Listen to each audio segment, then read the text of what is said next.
FBI نے تاجر دوست اسپیشل پروسیجر 2024 کا نوٹیفیکیشن جاری کر دیا ہے۔ تاجر دوست اسپیشل پروسیجر کا اطلاق تاجروں اور دکانداروں پر ہوگا۔ اس حوالے سے نوٹیفیکیشن جاری کر دیا گیا۔ اسکیم کے تحت تاجروں اور دکانداروں کی رجسٹریشن 1 اپریل سے ہوگی اور ماہانہ ایڈوانس انکم ٹیکس کی پہلی وصولی 15 جولائی 2024 سے ہوگی۔ ایڈوانس انکم ٹیکس کی 15 جولائی کے بعد ہر ماہ کی 15 تاریخ کو وصولی ہوگی۔ نوٹیفیکیشن میں ایسا کہا گیا کہ چھوٹے تاجروں، دکانداروں، ہول سیلرز، ریٹیلرز پر اسکیم کا اطلاق ہوگا، جبکہ مینوفیکچررز کم ریٹیلرز امپورٹرز پر اسکیم کا اطلاق ہوگا، جبکہ رجسٹریشن کراچی، لاہور، پشاور، راولپنڈی، کوئٹہ اور اسلام آباد میں ہوگی۔ تاجروں اور دکانداروں کے لیے کم از کم ایڈوانس ٹیکس 1200 روپے ہوگا۔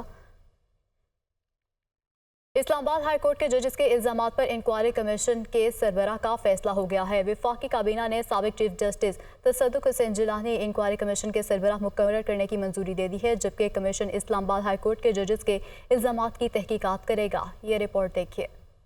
جسٹس ریٹائرڈ تصدق جیلانی ججز کے الزامات پر قائم انکوائری کمیشن کے سربراہ مقرر۔ وفاقی کابینہ نے انکوائری کمیشن کی TORs کی بھی منظوری دے دی۔ کمیشن خط میں لگائے گئے الزامات کی چھان بین، درست یا غلط ہونے کا تعین کرے گا۔ کمیشن حقائق کی بنیاد پر کسی ایجنسی یا ادارے کے خلاف کارروائی بھی تجویز کرے گا۔ اعظم شہباز شریف کی زیر صدارت وفاقی کابینہ اجلاس کے اعلامیے میں کہا گیا ہے کہ اجلاس نے 25 مارچ 2024 کو اسلام آباد ہائی کورٹ کے 6 ججز کی جانب سے لکھے گئے خط کے مندرجات پر تفصیلی غور کیا۔ اجلاس کو بتایا گیا کہ چیف جسٹس کی وزیر اعظم سے ملاقات میں انکوائری کمیشن کی تشکیل کی تجویز دی گئی تھی۔ یہ میں کہا گیا کہ کابینہ کے اجلاس نے معزز جج صاحبان کے خط میں ایگزیکٹو کی مداخلت کے الزام کی نفی کرتے ہوئے اسے نامناسب قرار دیا۔ کابینہ ارکان کی متفقہ رائے تھی کہ دستور پاکستان 1973 میں طے کردہ 3 ریاستی اداروں میں اختیارات کی تقسیم کے اصول پر پختہ یقین رکھتے ہیں۔ کابینہ نے وزیر اعظم کے فیصلوں اور اب تک کے اقدامات کی مکمل توثیق اور حمایت کی۔ اسلام آباد کی مقامی عدالت نے حقیقی آزادی مارچ پر درج مقدمے میں وزیر اعلیٰ خیبر پختونخوا علی امین گنڈاپور اور شاہ محمود قریشی کے ناقابل ضمانت وارنٹ گرفتاری جاری کر دیے۔ جوڈیشل مجسٹریٹ نوید خان نے تھانہ کوراٹ میں درج مقدمے کی سماعت کا تحریری حکم نامہ جاری کر دیا۔ حکم نامے میں کہا گیا کہ 26 مئی 2022 کو تھانہ کوراٹ میں درج مقدمے میں عدم ثبوتوں کی بنیاد پر تحریک انصاف کے رہنما فیصل جاوید خان اور علی نواز اوان کو بری کیا جاتا ہے۔ اس حوالے سے کہا گیا کہ عدالت پہلے ہی حقیقی آزادی مارچ کے اس مقدمے سے بانی PTI کو بری کر چکی ہے۔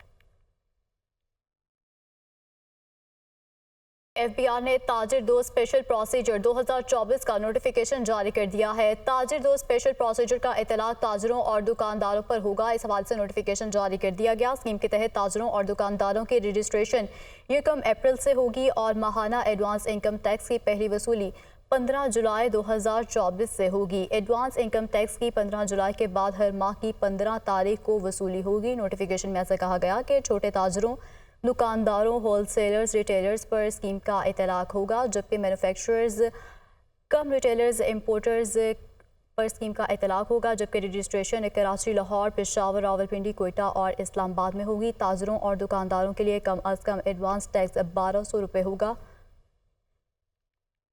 اسلام آباد ہائی کورٹ کے ججز کے الزامات پر انکوائری کمیشن کے سربراہ کا فیصلہ ہو گیا ہے۔ وفاقی کابینہ نے سابق چیف جسٹس تصدق حسین جیلانی انکوائری کمیشن کے سربراہ مقرر کرنے کی منظوری دے دی ہے، جبکہ کمیشن اسلام آباد ہائی کورٹ کے ججز کے الزامات کی تحقیقات کرے گا۔ یہ رپورٹ دیکھیے۔ جسٹس ریٹائرڈ تصدق جیلانی ججز کے الزامات پر قائم انکوائری کمیشن کے سربراہ مقرر۔ وفاقی کابینہ نے انکوائری کمیشن کی TORs کی بھی منظوری دے دی۔ کمیشن خط میں لگائے گئے الزامات کی چھان بین، درست یا غلط ہونے کا تعین کرے گا۔ کمیشن حقائق کی بنیاد پر کسی ایجنسی یا ادارے کے خلاف کارروائی بھی تجویز کرے گا۔ اعظم شہباز شریف کی زیر صدارت وفاقی کابینہ اجلاس کے اعلامیے میں کہا گیا ہے کہ اجلاس نے 25 مارچ 2024 کو اسلام آباد ہائی کورٹ کے 6 ججز کی جانب سے لکھے گئے خط کے مندرجات پر تفصیلی غور کیا۔ اجلاس کو بتایا گیا کہ چیف جسٹس کی وزیر اعظم سے ملاقات میں انکوائری کمیشن کی تشکیل کی تجویز دی گئی تھی۔ یہ میں کہا گیا کہ کابینہ کے اجلاس نے معزز جج صاحبان کے خط میں ایگزیکٹو کی مداخلت کے الزام کی نفی کرتے ہوئے اسے نامناسب قرار دیا۔ کابینہ ارکان کی متفقہ رائے تھی کہ دستور پاکستان 1973 میں طے کردہ 3 ریاستی اداروں میں اختیارات کی تقسیم کے اصول پر پختہ یقین رکھتے ہیں۔ کابینہ نے وزیر اعظم کے فیصلوں اور اب تک کے اقدامات کی مکمل توثیق اور حمایت کی۔ اسلام آباد کی مقامی عدالت نے حقیقی آزادی مارچ پر درج مقدمے میں وزیر اعلیٰ خیبر پختونخوا علی امین گنڈاپور اور شاہ محمود قریشی کے ناقابل ضمانت وارنٹ گرفتاری جاری کر دیے۔ جوڈیشل مجسٹریٹ نوید خان نے تھانہ کوراٹ میں درج مقدمے کی سماعت کا تحریری حکم نامہ جاری کر دیا۔ حکم نامے میں کہا گیا کہ 26 مئی 2022 کو تھانہ کوراٹ میں درج مقدمے میں عدم ثبوتوں کی بنیاد پر تحریک انصاف کے رہنما فیصل جاوید خان اور علی نواز اوان کو بری کیا جاتا ہے۔ اس حوالے سے کہا گیا کہ عدالت پہلے ہی حقیقی آزادی مارچ کے اس مقدمے سے بانی پی ٹی آئی کو بری کر چکی ہے۔